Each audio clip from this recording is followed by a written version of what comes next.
going. Hey everybody.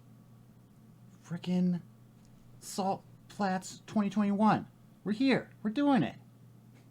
I'm so happy to be here with, you know, all these other creators showing stuff. Happy Valentine's Day. Everything. Just feeling the love. We're doing it. Anyways. Y'all know what time it is? Pizza time. That's right, it's pizza time. I'm Pizza, aka Jace. I am a local game developer from Schadenfreude, a solo game development company. I.e., I'm the only person that works there. Here's our weird console mascot thing. Today I'm going to talk about Little Hellions, a game I've been working on since 2015. The core premise of Little Hellions is it's the fighting game where you can't fight. Yep. Okay, so what does that mean, though? So how Little Hellions works is you can't actually attack, but you can trade places with other players, like that. What you want to do, then, is you want to trade places with people at moments that would be really inconvenient for them. It's super chaotic. It's kind of like a party fighter game with a little bit of puzzle elements to it. And yeah, I love it deeply. So we're going to use Little Hellions as a springboard to talk about a development methodology that I use. It's not... I have not made this up or anything. This is a real thing. Other people use it. I did not invent this. I'm just letting you know about it. It is called Follow the Fun. And in this panel, we'll be going over four like sections, I guess, to kind of explore the idea of Follow the Fun. So the first section is, what is Follow the Fun? So, you know, pretty straightforward. Then I'll go through, like, how do I actually do it, though? How do you actually use it? And then in the third section, we'll go through a case study demonstration of Little Hellions, of like me actually using this methodology to create something. And then finally, assuming I don't go over time, because I'm notorious for going over time, we'll do a question period where you guys can ask whatever you want about the game, or what my favorite soft drink is, or whatever. So let's get to the panel. So let me just bring up my slides here. There we go. Okay. So let me just take a quick little sippy here. All right. Follow the Fun. What is that? Follow the Fun is a game development phrase and methodology about design through iteration. It's an approach most popular amongst indie game devs like myself, in that it's intuition-based and it can lead to unique but often unpredictable results. You're not going to see the fourth sequel in a AAA franchise use this methodology, because they already know generally what they're working towards. Whereas when you're doing Follow the Fun, you don't know where you're going to end up, for the most part. So it's a very exploratory approach. The core premise of it is that by making something, anything, and leaning into what's emergently interesting about it, you can arrive at a more focused game design, interested in what's actually fun or unique about what you're making. The phrase itself is kinda a shorthand to express iterative and responsive design. Lots of developers describe it as listening to what a game is saying and following it to a natural conclusion. Even though you're the one making the choices as a developer, it can feel like you're simply reacting to what does work and what doesn't work. In other words,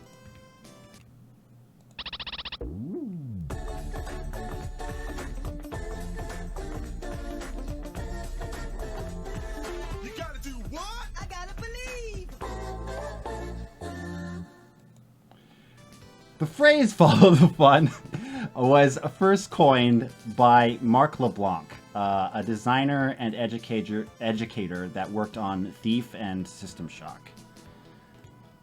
Originally, the phrase was "fail faster, follow the fun," meaning test and prototype quickly so you can effectively experiment in a time economical way.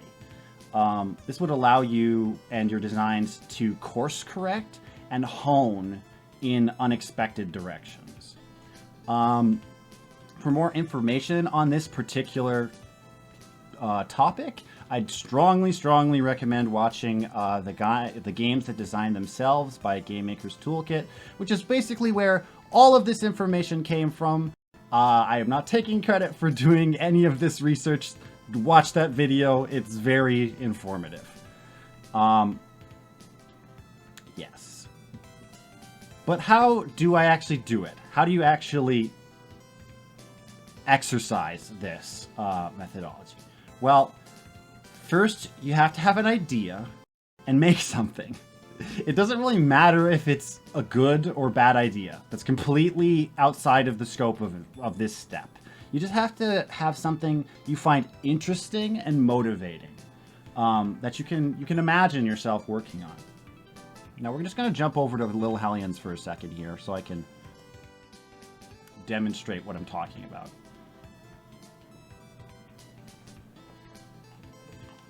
Okay, is my controller on? Give me a second. There we go. So in my case, the thing that I found motivating when I started Hellions was the core mechanic, the switch mechanic, where you can instantaneously trade locations with any of the three other players. It kind of makes for a passive-aggressive way of doing a fighting game, right? But the game didn't really come fully formed from that idea. Little Hellions started as a global game jam game in 2015. That year, the jam theme was, "What do we do now?" Which our team struggled a lot with. It was so vague, right? Eventually, though, I came up with the idea of the switch mechanic, and I thought, okay, well, what if you could be anywhere on the screen at any moment? What do you do now? Long story short, the game we made that weekend was kind of a busted mess. But without that mess, I wouldn't have asked vital questions that deeply inform how Little Hellions actually works today. How do you know when someone is going to switch with you? Can you do anything about that? How do you convey something so mechanically odd in a coherent visual manner? Suffice to say, after you have an idea, try making it. No matter how junky the results are, it'll get you asking questions, and those questions will guide you towards what the game wants to be. As another for instance, players have a pretty small move set in Little Hellions. You can see that, like, yes, I can trade places here with Howl over there. You know, I can swap with him, I can jump, I can run, and I have a shield that stops him from switching with me. See? But other than that, that's all you can do. That's because the switch mechanic is so odd, right? Given the option to do something in a more conventional manner, I found players would actually go with what they know instead of the mechanic. Limiting the moveset actually allowed me to let them switch mechanic shine. It's actually multifaceted enough that you can reach a variety of play objectives with it. But players have to learn and master the mechanic in order to do so. Again, I wouldn't have realized this without having just made something in the first place and learning from all the ways it didn't work. That original demo, I don't have a way to show it to you right now, but in that original demo, for instance, you wouldn't charge up to trade locations. You would push the button and it would happen instantly. And the game was basically unplayable because both players would just keep pushing the button constantly and trading locations, and then they couldn't move or anything. It was a mess. But seeing that busted state allowed me to go, okay, what can I do with this? What is fun about this? And working towards something more ideal, something more palatable, right? Let me just back up into the presentation again. So let's see an example of this design in practice with a case study, Torment Science, and you. And while we're at it, why don't we switch to a different track for this section of the presentation. So, so beyond versus mode, Little Hellions also has a co-op mode, where players use the switch mechanic to solve puzzles and beat bosses. Designing for this mode has been pretty difficult for me, since the game has, up until now, been designed mostly for versus mode, right? When designing mechanics and gimmicks for co-op mode levels, I've found I'm pretty much always following the fun, since Little Hellions' mechanics seems to constantly subvert my own expectations of how, like, platformers should work and be designed. So I'm going to jump into the game another time here. And let's take a look at a level I was working on called We Love Mr. Stabby. So let's just scroll on down here. Go into co-op. We Love Mr. Stabby.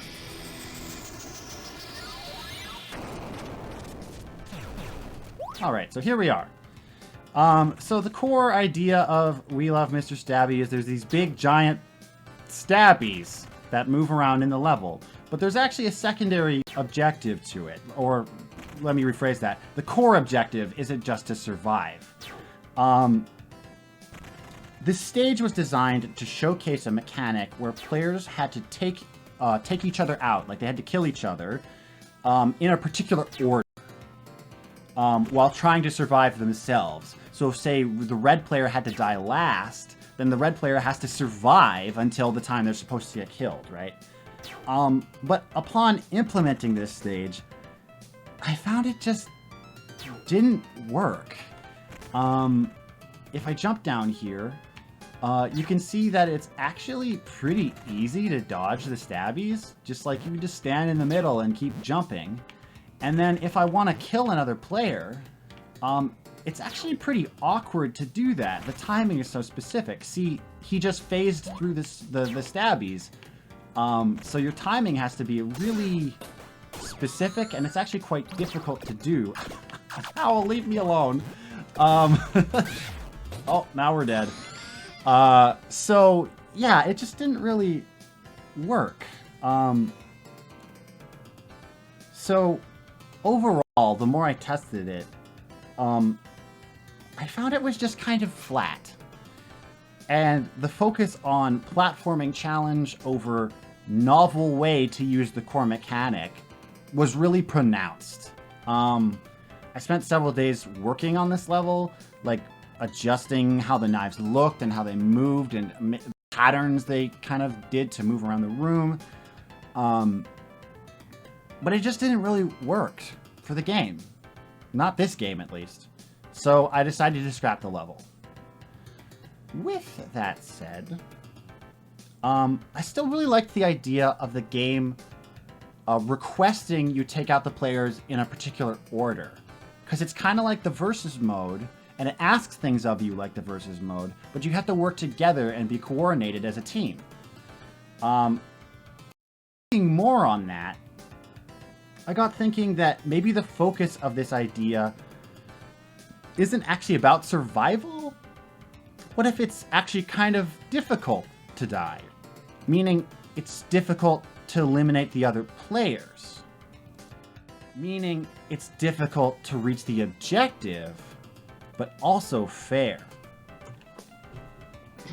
That's some tasty game design right there.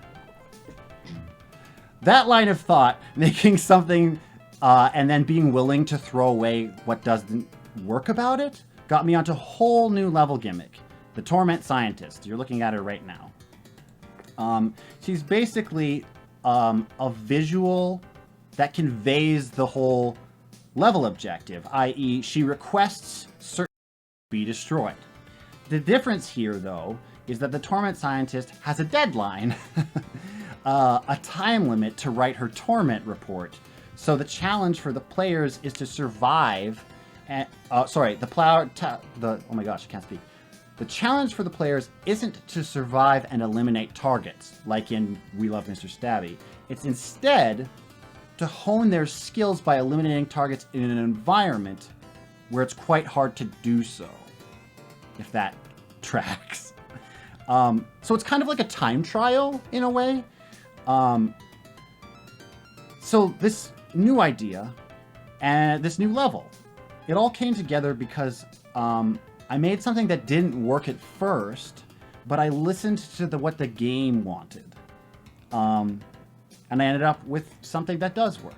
So let's take a look at this new level. It's called B-Ball Massacre. So I'm just going to restart the game so we can get all 4 players in here.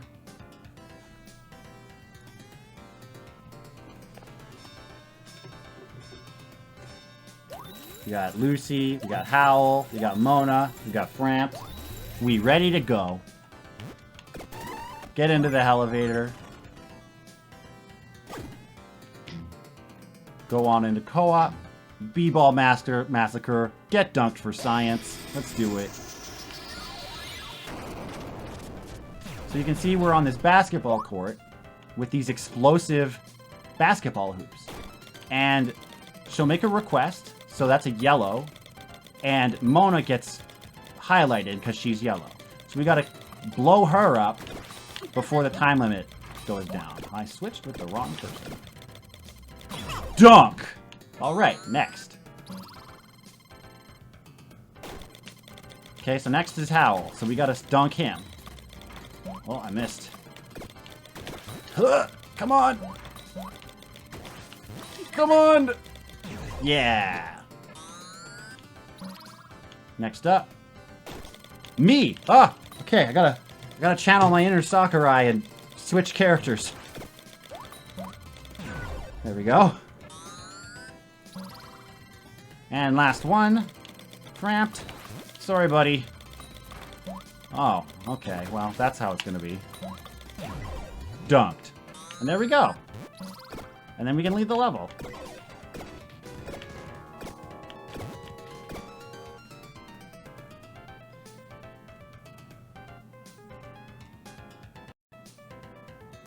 So that's the gist of it.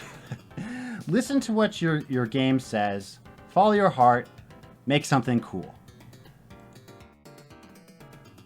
And really, that's most of the panel. I wanted to leave a lot of time for the question period. So congrats! You generally made it through the panel. Look at us. Hey, look at us. Look at us. Huh? Who would have thought? Not me.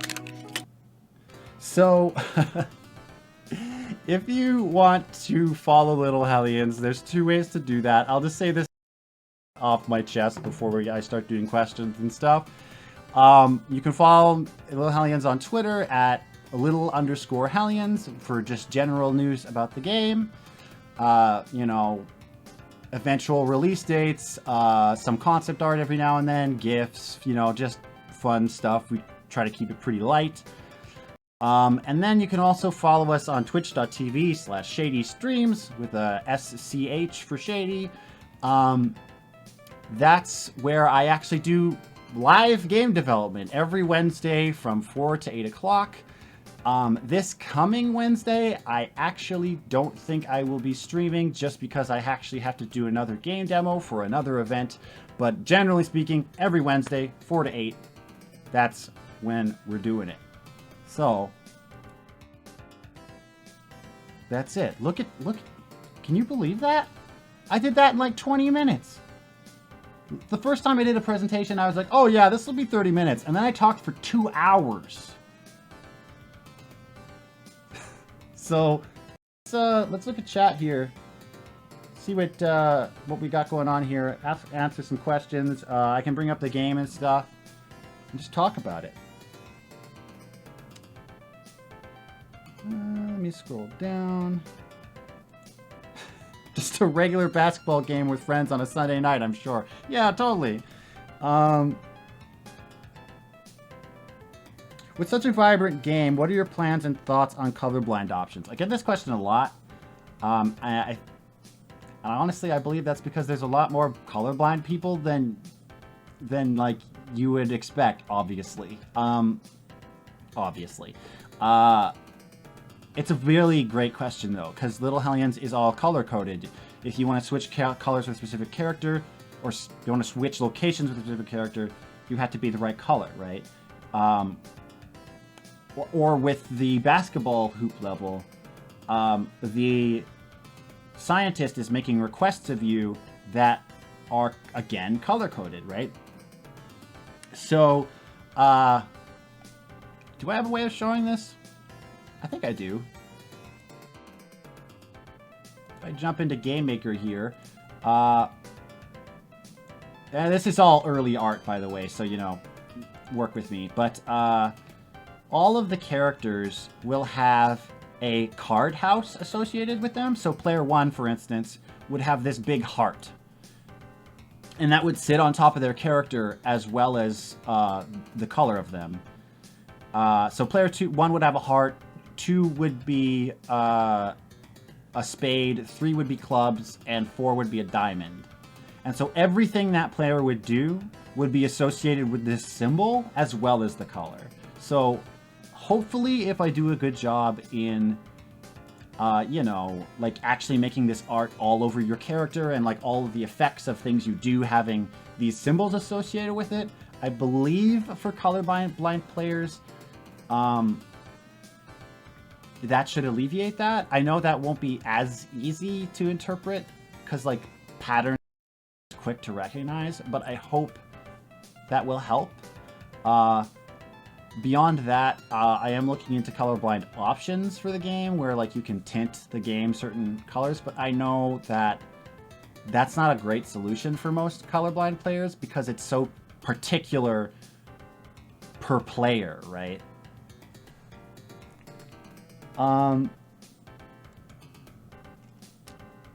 So let's just wait for a couple more questions. Anybody else got questions? Seeing as how you're handling programming and art, have you ever found following the fun as was limited by your own personal ability? That's a great question. Yes and no. I tend to work within a scope, right?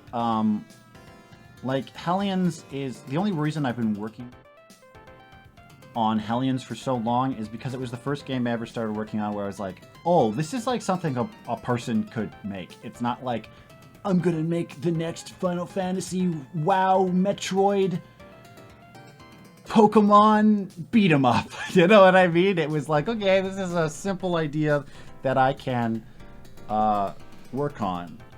With that said, yeah, when you're following the fun, you're like, okay, it would be fun if you could do this, but like implementing that might be really hard.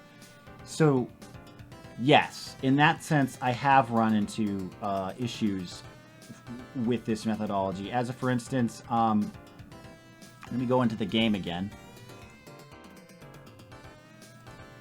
You'll actually see here on the stage select menu, there's like these little, well, they're not little, they're quite huge. These screenshots of the levels to give you a sense of what the level was. I had this idea because I want the whole menu to be interactive, where it's like a physical environment you can run around in, right? I had this idea that I thought would be really fun, where it's like, what if when you pick a stage level or whatever, when you're picking a stage, the little preview image actually wasn't an image, it was a real game environment, and the other 3 players actually existed in it.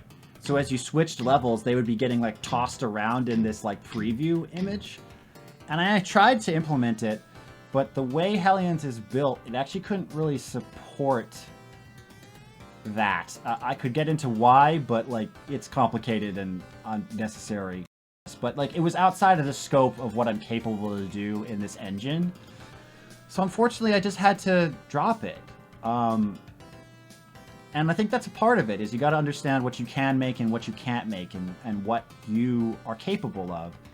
So in response to that, on the co-op mode, I put some effort into making this kind of like map of Schadenfreude, the underworld city, that you kind of go through as you go through levels. As like a stopgap of like, hey, at least that's like a little more interesting than a screenshot, you know? Anyways, let's do another question. On the topic of accessibility, when do you start thinking about it in terms of the game dev process? Is it at the forefront of the process always? Or do you ever find yourself backtracking when accessibility issues arise? Yeah, it's a little bit of column A, a little bit of column B. The fact of the matter is that accessibility, a huge part of accessibility, is awareness, right? Like, if you're not aware of an issue that players have with, you know, any element of your game, or games in general, you're not going to be able to account for it. So on a certain level, as a very easy, for instance, I'm very well aware of the colorblind problem, because people have been asking me about that since I started working on the game. The only reason I haven't implemented yet is because I actually haven't updated the artwork for all of that. I haven't updated the artwork, the user interface that tells you which player is which, since I made it in the original, like, demo build of Hellions like 4 years ago. So it's not that I've been putting it off, it's that I've just been waiting for when I actually know what that user interface is going to look like, so I don't have to. Since the game isn't out yet, I feel like it's okay that I'm putting it off in that way. But yes, there's other stuff that I don't know about. So at a certain point, I have to get informed and hear about those things in order to implement them. And I imagine when the game comes out, there's going to be some things that I didn't account for, and I'm going to have to go back and patch them in. And that's fine. I think a large part of accessibility is just being honest when you make mistakes and fixing them, you know? Everybody should be able to play the game. I mean, it's a little fast and hard, but in terms of, like, everybody should be able to have the same opportunity to play the game, right? Yeah, we got any more questions in here? What are your thoughts on the patching process / early access? I am of a split mind with that. I think the patching process and early... I mean, it's basically two different questions. Patching is a necessity. It's kind of amazing that video games came out at all in the past before you could patch games. Like, think about like some of these huge classics, like, I don't know, like Chrono Trigger or something, and how like absolutely massive those games are, and they just came out and they worked. Like, that's miraculous. So the fact that people can put out games now and fix things, but also make the games better after the fact is great. The actual process, it depends what platform you're on. It's different per platform of what kind of struggles you'll deal with. But yeah, you know, being able to patch games is great. As for early access, I think it's really great for certain kinds of games. I don't think games like Little Hellions are super well suited for early access, because it's like,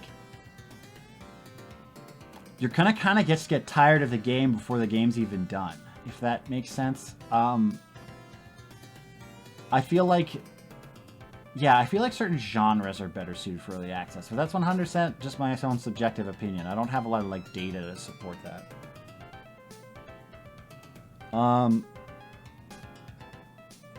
here's a broad one. When did you start your journey into game development? There's like a soft answer for that and a hard answer for that. The soft answer is that I started my game development journey when I was like 5 or 6, and I watched my brother play Rocket Knight Adventures on Sega Genesis. You know what I mean? Like, I was like, oh, I want to make those. You know what I mean? Like, that's the answer. The hard answer is like, I don't know, maybe when I was like, really hard to guess, like 13 or something, maybe younger. I got a copy of Gamemaker 5.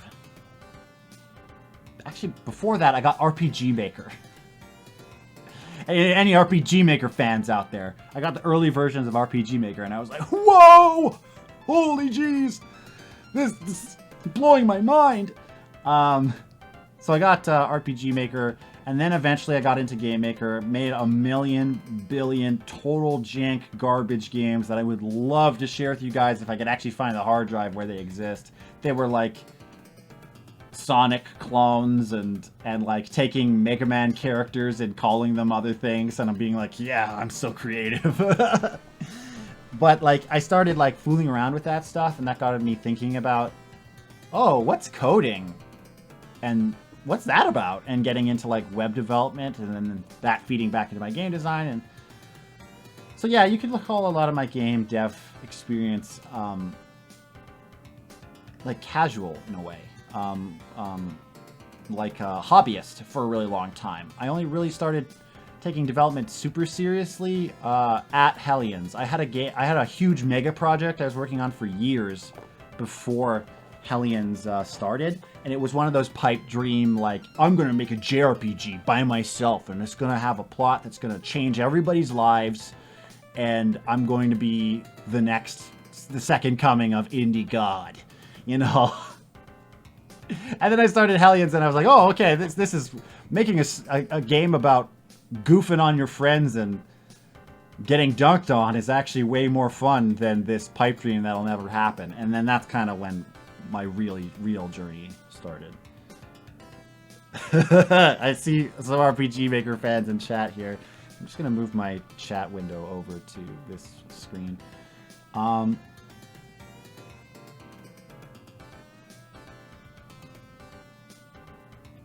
Thought of making games never really came to my mind. I just wanted to play more. Yeah, I know. It's just like something in you, I guess. Like when I saw video, like I saw 2D video games, and my brain went like, I want to be there. Like I would saw levels. Oh my, okay. Hold on a sec. I got something for you. Around here somewhere.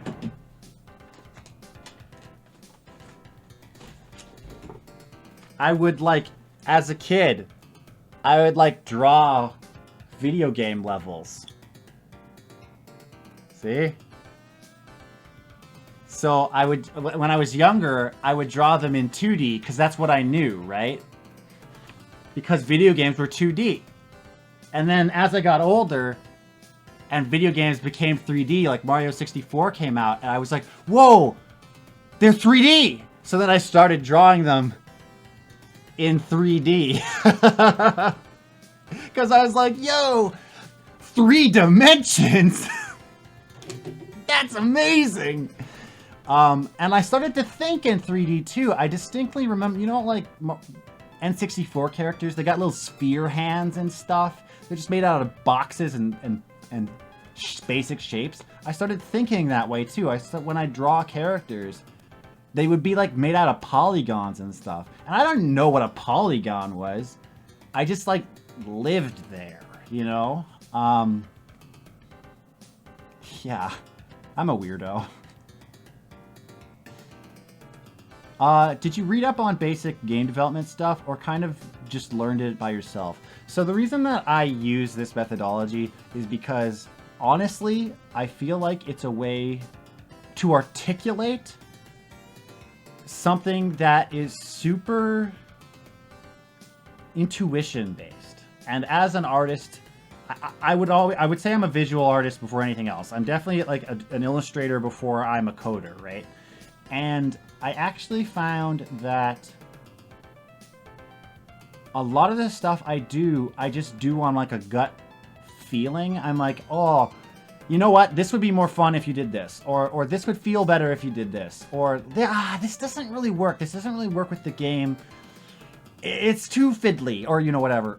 And like, I found that was really unhelpful when I was talking to other devs, because they'd be like, yeah, but how do you know? And I'd be like, I just know, I just feel it inside. Maybe I've played enough games, or I have like an overlap of like what feels good in animation and what feels good in a gameplay sense. I don't know. So I kind of like did a little bit of research on this topic, because it's like, oh, this kind of articulates what's going on in my head when I'm thinking about these things. But no, I have not been formally trained. I went to school for web development, and I don't do that anymore. So no, I kind of started casual, making, you know, goofy, broken games, and kind of hobbyistically, in a hobbyist sense, figuring this stuff out. And you know, going to school for web dev, don't get me wrong, that helped me a lot for getting good at actually coding, because it gave me like the tap your head 3 times technical knowledge to be like, okay, I actually know what an array is, and you know, like coding terms.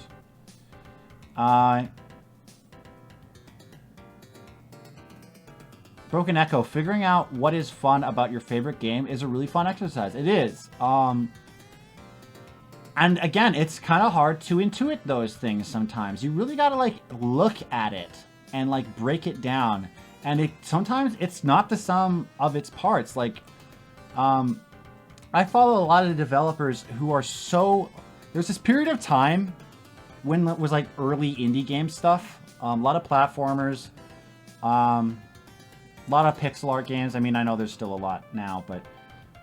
there was this mentality of like, a good game is gameplay. Like, gameplay is king. And don't get me wrong, of course gameplay at play is very important. That's what video games are based on. But I found it kind of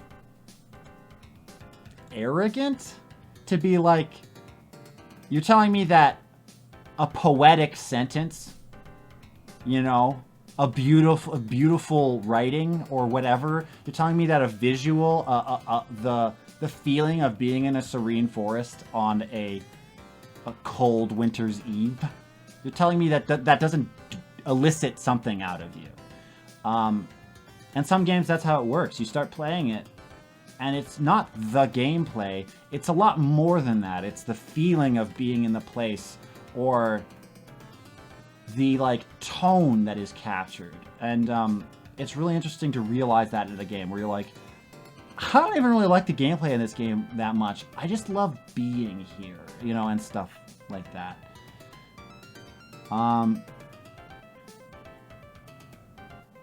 Do you do a lot of work on paper before you take to digital? I don't. I used to be a paper... as an illustrator, I used to draw on paper, and then I would scan my images, put it into my computer, color it in Photoshop. I would do a lot of brainstorming on paper, but I made a full transition to digital a while ago. Maybe like, actually it's kind of in line with Hellions, maybe like 4 or 5 years ago. And yeah, I don't really use paper anymore. So, as a for instance,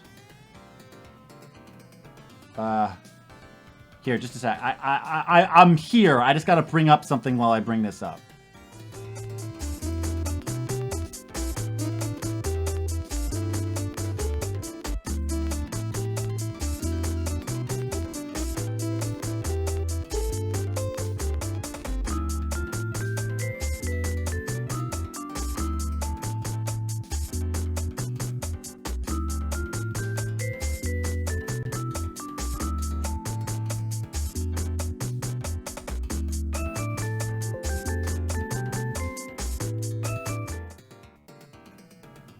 There we go. I just didn't want anything nefarious to show up on stream. So like, here's like a file where I'm organizing.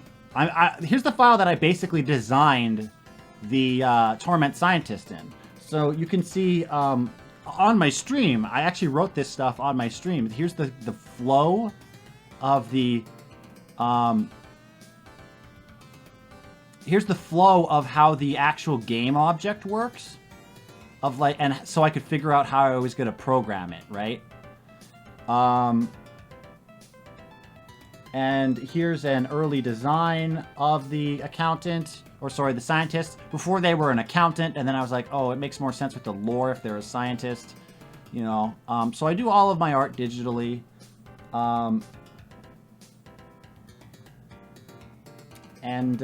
Yeah, I don't really work on paper anymore. Here's some art I did just recently for Salt Flats, actually. You'll see this in the guidebook. This is the band in the background of one of the levels, the Serpentina Sirens. They're totally BA. But yeah, you'll see them in the guidebook. Anyways, sorry, it takes me forever to answer questions. I should check what you guys are saying here.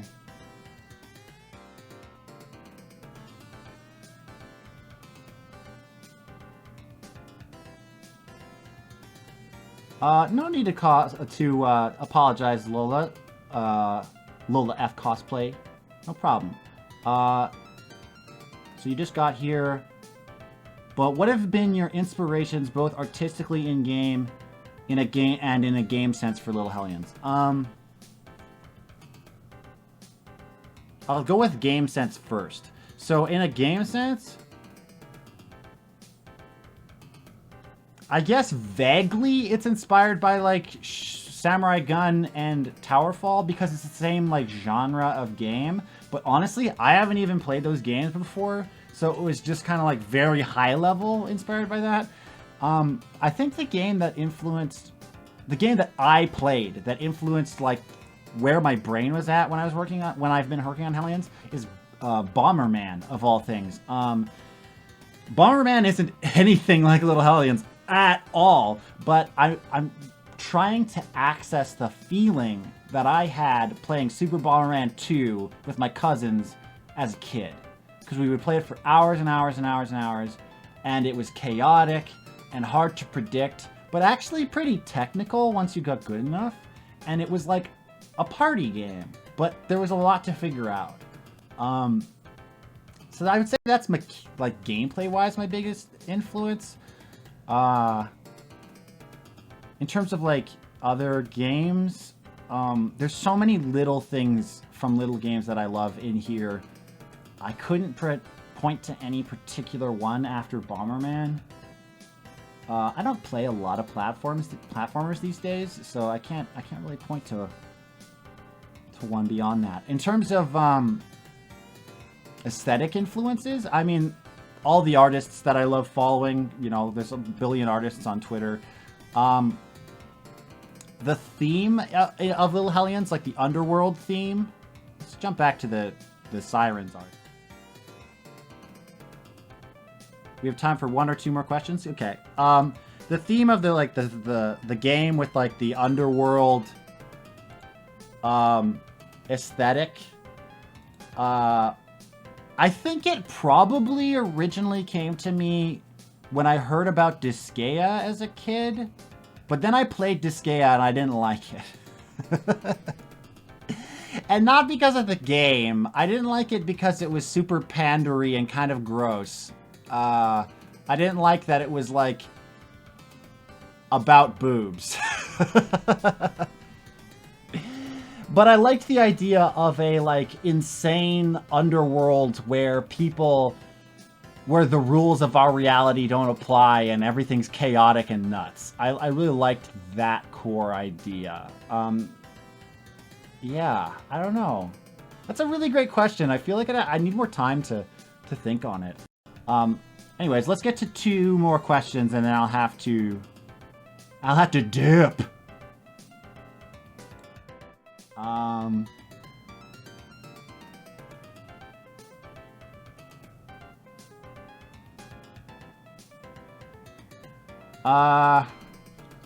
Just a quick comment on Gamemaker's Toolkit. I love Gamemaker's Toolkit. I feel like if you want to be a game dev or are tangentially interested in game design, Gamemaker's Toolkit is required reading. That's how important it is.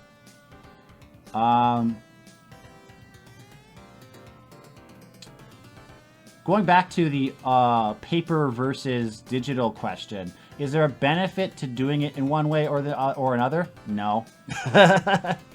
It depends who you are. It's completely a subjective thing. I like digital because I like making really clean art. I like having an unreasonable control over like really thick, bold, clean lines. And that's just difficult to do on physical media, you know. I like digital because I work in a digital space. It's easier to get it in the game when it's already digital. But if you are a traditional artist, you can do anything that I can do digitally. You just basically need to be very skilled at it. If you ask me to like watercolor paint and stuff, I would be just as bad as anybody else. Yeah. I'm a clown. Okay, I'll take one more question because we've got just over 10 minutes left. So like, let's get a good hearty question in here. Not to say there's been any bad ones or anything. Let me go through chat again.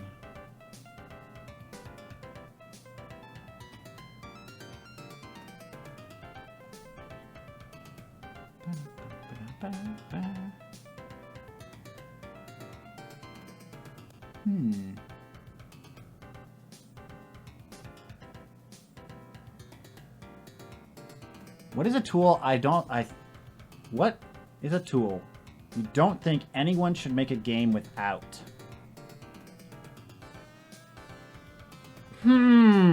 That's a good question, because you can make any kind of game, you know? You can make anything. All right, there you go. There's my answer. It's not a tool. It's not something you can actually use. But the only reason I'm giving a broad answer is because it's a broad question, right? A tool for any kind of game that you can't go without is restraint. You cannot make your dream mega, the thing I said before, Final Fantasy, life-changing mega art piece. You can't make that. You have to show restraint. That doesn't mean you can't achieve your dreams, though, right? You can make something that you deeply desire, you want to make, but you can't. You have to focus. You know what I mean? Little Hellions is focused on this one mechanic because it's so hard to make a game. Making video games is so hard. Have you seen how many Amazon games have been canceled since that studio is open? You can't just decide to start making games.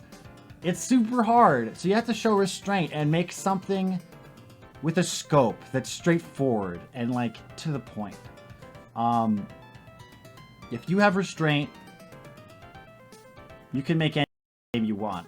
It'll just be a little smaller than you originally imagined it. It'll probably still be way too big, even with restraint. Little Hellions has taken like 5 years to make, and it still needs to be made. You know what I mean? Anyways, we're just about done here, so I'll just drop some of them plugs again before I leave. Again, if you want to follow Little Hellions development at Little_Hellions on Twitter.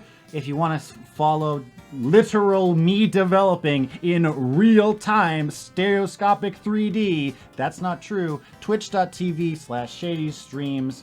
I do it every Wednesday except this coming Wednesday because of things, from 4 o'clock to 8.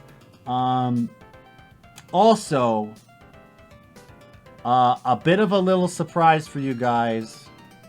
Something special. Turning off the music for drama. If you want to play Little Hellions with me, you can do that if you show up to Shady Streams on Wednesdays. I have got Little Hellions working with Parsec. So if you want to test the game early, we're going to be doing that every Wednesday. We'll have a block near the end of the stream where we just go at it. So if you want to play Little Hellions, come by, hang out. If it goes well enough, I may even break it out into a separate day. So it's like Wednesday's dev day, some other days game test day. Anyways, oh hey, thanks for the follow. Alright, that's it. I'm out of here. I'm Ghost. I'm Pizza, or was Pizza. That was, follow the fun. Be good, people. Happy Valentine's Day. See ya!